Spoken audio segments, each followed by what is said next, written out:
In front of me is OnePlus Nord 4, and today I would like to show you how you can switch on and use one-handed mode.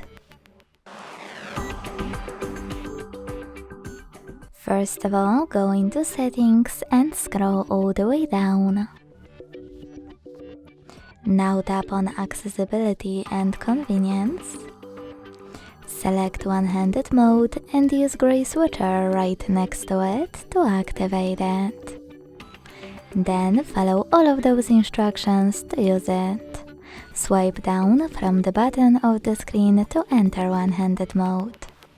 So when I do that, as you can see, one-handed mode is on. If you want to go back, you can swipe up or click on this dark area at the top. If you want to disable one-handed mode completely, use the same switcher as before. Thanks so much for watching. If you enjoyed this video, leave a like, comment and subscribe. Bye!